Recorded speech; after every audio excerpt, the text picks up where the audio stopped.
श्री शिवाय नमस्तुभ्यम दोस्तों। जैसे कि आपको मालूम कि ये जो समय चल रहा है, ये जो महीने चल रहे हैं, ये इसमें शादी विवाह का मौसम है, शादी विवाह का सीज़न चल रहा है।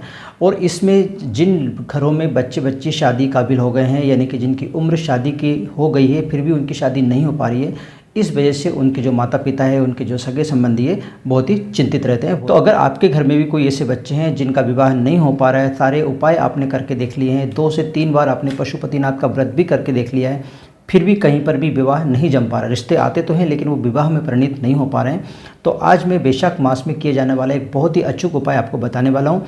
आप इस उपाय को इस महीने में ज़रूर कीजिए। वैसे तो ये उपाय किसी भी महीने में किया जा सकता है, यानी कोई सा भी महीना हो, साल के 365 दिन में किसी भी दिन इस उपाय को किया जा सकता है, लेकिन क्योंकि वैशाख का जो महीना होता है वो शुभ महीना माना जाता है, इसलिए आपसे निवेदन है कि इस महीने में इस उपाय को आप जरूर कर लीजिए। तो ये उपाय क्या है और उसको किस प्रकार से किया जाता है, अगर आप ये जानना चाहते हैं तो वीडियो को अंत तक जरूर देखिए। अगर वीडियो पसंद आए तो इसे लाइक और शेयर कीजिए और हमारे इस चैनल को सब्सक्राइब करना ना भूलें। तो चलिए शुरू करते हैं। तो जैसे कि मैंने आपको पहले ही बता दिया कि इस उपाय को करना कब है, तो इस उपाय को आप किसी भी महीने में कर सकते हैं, लेकिन अगर ये उपाय आप वैशाख के महीने में करोगे तो इसका ज़्यादा फल आपको मिलेगा और जल्दी आपको इसका रिजल्ट प्राप्त होगा। चलिए अब मैं आपको ये बता देता हूँ इस उपाय को कौन कर सकता है। तो इस उपाय को जिस व्यक्ति की शादी नहीं हो पा रही, जिन लड़के लड़कियों की शादी नहीं हो पा रही, वो इस उपाय को कर सकते हैं, या फिर उनके माँ बाप जो है, उनके मम्मी पापा है, उनमें से कोई एक इस उपाय को कर सकता है। यानी खुद भी कर सकते हैं, जिसकी शादी नहीं हुई वो भी कर सकते हैं, और इस उपाय को उनके जो मम्मी पापा है उनमें से कोई एक भी इस उपाय को कर सकता है। करना कब है ये मैंने आपको बता ही दिया है। किसी भी महीने में कर सकते हैं, 365 दिन में कभी भी कर सकते हैं। इसको सुबह के टाइम भी कर सकते हैं और शाम के टाइम भी कर सकते हैं, जब आपको सही लगे आप उस समय इस उपाय को कर सकते हैं। चलिए इसके लिए बता देता हूँ कि कौन कौन सी चीज़ें आपको ज़रूरत पड़ेगी, कौन कौन सी चीज़ों की आपको आवश्यकता पड़ेगी। तो सबसे पहले तो आपको एक पीपल का पत्ते की ज़रूरत पड़ेगी, एक आपके पास पीपल का पत्ता होना चाहिए। इसके बाद एक बेलपत्र चाहिए, एक पीपल का पत्ता, एक बेलपत्र, 7 अक्षत के दाने, अक्षत मतलब चावल, चावल के साबुत दाने अक्षत, वो आपको 7 चाहिए। और जो होती है, आपने देखा होगा कि जो हम आहुति देते हैं जौ से, तो जौ के आपको 3 दाने चाहिए, ठीक है। और थोड़ा सा चाहिए आपको गंगा जल।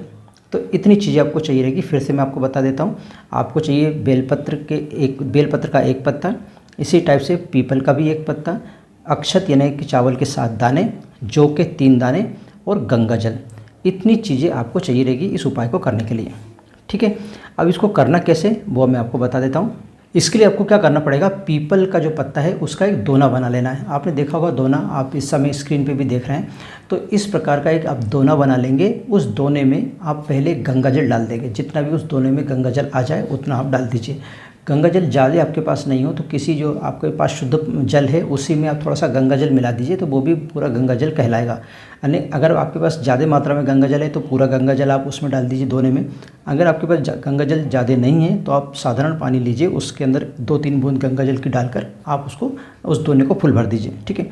उस गंगा जल वाले जो दोना है उसमें भरने के बाद आप उसमें एक बेलपत्र डाल दीजिए, ठीक है। आपने दोना बनाया किसका, पीपल के पत्ते का। पीपल के पत्ते का दोना बनाने के बाद आपने उसमें क्या करा, गंगा जल डाल दिया। गंगा जल डालने के बाद में उसमें आपने एक बेलपत्र डाल दी। बेलपत्र डालने के बाद आपने क्या करा, उसमें 7 दाने जो चावल के मैंने बोला था, 7 दाने जो आपको अक्षत के बोले थे, वो अक्षत के 7 दाने आप फिर उस दोने में डाल दीजिए।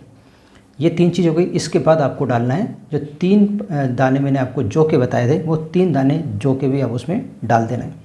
ध्यान रखें, जिस प्रकार से मैंने बताया उसी प्रकार से इस उपाय को करना है। पहले पीपल के पत्ते का दोना बनाना है। पीपल के पत्ते का दोना बनाने के बाद उसमें आपको गंगा जल डालना है। गंगा जल किस प्रकार से डालें वो भी मैंने आपको बता दिया। गंगा जल डालने के बाद उसमें आपको एक आपको बेलपत्र डालना है, एक और 7 दाने आपको चावल के दाने डालना है और 3 दाने आपको जौ के डालना है। इस प्रकार से आपने वो दोना तैयार कर लिया। अब उस दोने को क्या करना है, इस दोने को लेकर आपको शिव मंदिर में जाना है। आप कहोगे कि सर हमारा शिव मंदिर दूर है, दोने को जब तक ले जाएंगे तब तक उसका पानी गिर जाएगा, तो आप ये काम मंदिर में जाके भी कर सकते हो। मंदिर में पहले चले जाइए, वहाँ पर आप पानी और जो सब चीज़ें वहाँ पर डाल लीजिए, ऐसा भी आप कर सकते हो, ठीक है।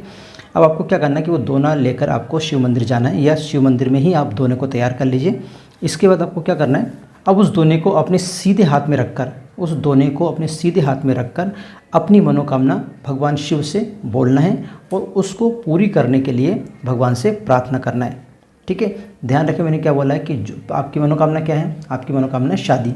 तो आपको अपनी शादी के लिए या आपको अपने पुत्र या पुत्री की शादी के लिए जो आपकी मनोकामना है वो भगवान से कहना है और भगवान से प्रार्थना करना है कि आपकी जो मनोकामना है वो जल्दी से जल्दी पूरी हो जाए। इसके बाद उस दोने का जो संपूर्ण पानी है, संपूर्ण जल है, वो आपको भगवान शिव के ऊपर आपको अभिषेक कर देना है, यानी शिव के ऊपर अर्पित करना है। जो शिव जी का शिवलिंग है उस शिवलिंग के ऊपर आपको वो दोने में जो पानी भरा हुआ है, दोने में जो जल भरा हुआ है, जिसके अंदर सारी चीज़ें डली हुई है, वो सारी चीज़ें आपको क्या करना है, भगवान शिव के ऊपर अर्पित कर देना है, पानी उस पर चढ़ा देना है। ठीक है।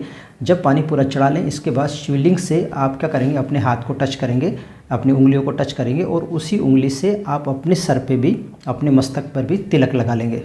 ठीक है।